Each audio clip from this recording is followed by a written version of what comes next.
welcome back to my channel. Kembali lagi sama aku Dini. Udah cukup lama ya kita nggak belajar bareng. Nah sekarang aku kembali untuk sharing ilmu lagi sama kalian. Dan kali ini aku akan membahas salah satu materi dari mata pelajaran ekonomi bisnis, yaitu tentang permintaan dan penawaran. Yuk, buat yang ingin nambah ilmu pengetahuannya, jangan berlama-lama, kita langsung saja belajar. Oke, kita mulai pembelajarannya ya. Hi, I'm Diariko. I'm here because I love to give presentation ya. Sesuai dengan yang udah tadi aku bahas, hari ini kita akan belajar tentang permintaan dan penawaran ya. Apa sih permintaan itu? Apakah kita minta? Kalian pernah minta? Tentu aja ya, pasti pernah. Nah, definisi untuk permintaan itu sendiri adalah keinginan yang diiringi kesediaan dan kemampuan untuk membeli sejumlah barang dan jasa pada tingkat harga dan waktu tertentu. Nah, permintaan itu dibagi menjadi 3 kelompok. Yang pertama ada permintaan efektif, yaitu permintaan yang disertai daya beli dan telah dilaksanakan. Ada juga permintaan potensial, yakni permintaan yang disertai daya beli tapi belum dilaksanakan. Dan yang ketiga itu ada permintaan absolut ya, dimana permintaan yang tidak disertai dengan daya beli ya. Jadi yang efektif itu adalah permintaan yang disertai dengan daya beli dan juga telah dilaksanakan ya. Kalau potensial itu baru disertai daya beli tapi belum dilaksanakan. Dan yang absolut itu permintaan yang tidak disertai dengan daya beli. Selanjutnya, kira-kira faktor apa saja yang mempengaruhi permintaan ya. Di sini kita bicaranya skala besar ya, permintaan tentang barang atau jasa di lingkup ekonomi. Nah, yang pertama itu yang mempengaruhi permintaan adalah harga barang atau harga jasa itu sendiri. Nah, di mana harga itu merupakan faktor yang paling mempengaruhi barang atau jasa itu akan terjual atau tidak ya. Jadi tergantung harganya. Bila harga rendah, di sini aku bold ya, maka permintaan akan barang dan jasa itu tinggi. Nah, sebaliknya, kalau misalkan harganya tinggi, maka permintaan akan barang dan jasa itu relatif rendah ya. Jadi kalau harganya rendah maka permintaannya tinggi, tapi kalau harganya tinggi maka permintaannya itu cenderung rendah. Faktor yang kedua itu adalah pendapatan ya. Di sini pendapatan yang dimaksud adalah gambaran kemampuan seseorang melakukan permintaan barang atau jasa. Semakin besar pendapatan, maka semakin banyak juga permintaannya terhadap barang dan jasa. Dan sebaliknya, jumlah permintaan itu akan berkurang kalau pendapatannya menurun ya. Jadi untuk faktor pendapatan, semakin besar pendapatan maka semakin banyak juga permintaannya. Yang ketiga itu adalah faktor selera dan mode ya. Dimana selera di sini semakin besar selera masyarakat terhadap barang atau jasa, maka semakin tinggi pula permintaannya. Jadi seleranya tinggi, permintaannya juga tinggi ya.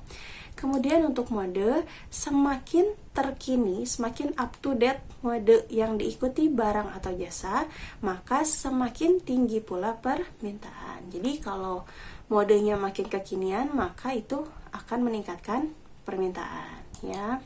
Misalkan nih contohnya, saat pakaian dan makanan Korea jadi mode terkini, maka permintaan terhadap kedua barang tersebut pun akan tinggi.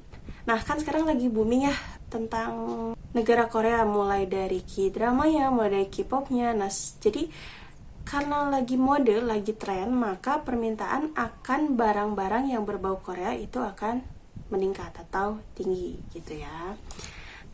Ya, faktor yang keempat itu adalah kualitas barang yang bersangkutan ya. Jadi, jika kualitas barang atau jasanya tinggi, maka permintaan pun akan tinggi. Dan sebaliknya, jika kualitas barang atau jasa itu rendah, maka permintaannya juga akan rendah. Karena memang kita itu suka kualitas yang baik gitu ya. Nah, Contohnya misalkan gini, saat melihat jeruk yang disusun rapi di kios buah, maka selera pembeli itu akan muncul. Tapi misalnya ketika jeruk itu dicicipi dan rasanya asam, maka pembeli pun tidak akan jadi membeli. Ya, di sini jelas banget kualitas itu menentukan permintaan. Ya, yang kelima itu adalah faktornya barang lain yang berkaitan. Di sini ada barang pelengkap dan juga ada barang pengganti atau kita sebut substitusi ya. Kedua barang tersebut mempengaruhi permintaan. Nah, untuk barang pelengkap itu dia bisa melengkapi ya. Misalkan selai itu dapat menambah kelezatan dari roti ya. Jadi pelengkap gitu kan. Permintaan selai akan meningkat jika permintaan roti pun meningkat. Begitupun sebaliknya, kalau misalkan permintaan selai menurun, maka bisa saja permintaan roti pun menurun. Nah, kemudian yang contoh untuk barang pengganti itu adalah misalkan teh yang dapat menggantikan kopi. Jadi ini mengganti ya, tidak melengkapi tapi mengganti barang tersebut.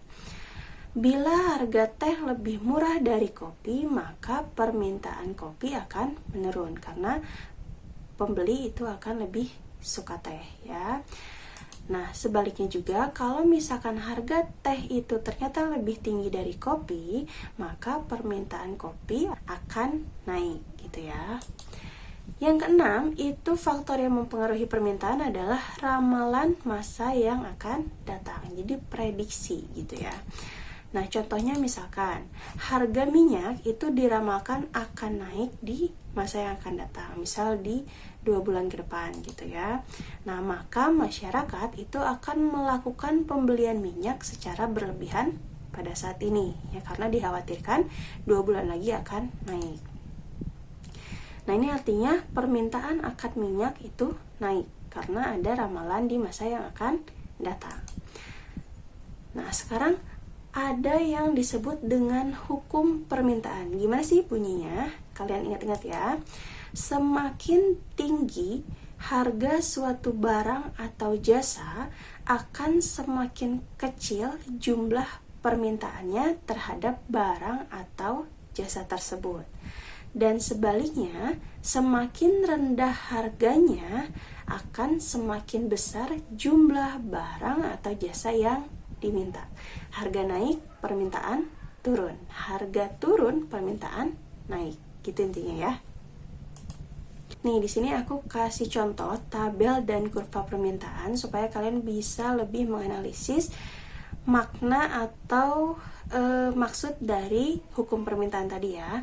Misalkan nih, di sini ada tentang permintaan telur, ada beberapa kondisi, kemudian ada harga per kilonya dan jumlah permintaannya. Ketika kondisi A dengan harga 22.000 per kilo, maka jumlah permintaannya 70. Tinggi ya. Nah, kondisi kedua atau kondisi B, harga per kilonya telur itu 23.000, permintaannya jadi 60 kg. Kalian bisa lihat kenapa? Karena di sini harganya naik dari yang 22.000 menjadi 23.000, maka permintaannya turun. Ingat tadi hukum permintaan, ketika harga naik, maka permintaannya akan turun. Begitupun dengan kondisi C, D, dan E, harganya semakin naik, maka jumlah permintaan telurnya semakin turun. Gitu ya, paham? Oke. Nah, sekarang kita coba lihat kurva permintaannya ya. Ini datanya masih yang tadi. Ketika harga telur 26.000, artinya harganya tinggi, maka permintaannya turun hanya 30 kg saja ya. Ketika harga telur 22.000, maka permintaannya naik. Artinya banyak permintaan ya. Di sini permintaannya 70 kg untuk yang harga 22.000 ya. Jadi kalian bisa lihat, semakin tinggi harga, maka permintaannya semakin turun. Gitu ya. Nah, oke. Untuk pembahasan permintaan kita akhiri saja sampai segitu dulu. Mungkin next nanti di pertemuan berikutnya aku akan membahas tentang elastisitas permintaan ya. Oke, semoga video ini bermanfaat buat kita semua dan menambah wawasan kalian. Jangan lupa untuk terus dukung aku dengan cara klik like, comment, share, and subscribe. Aku pamit. Assalamualaikum.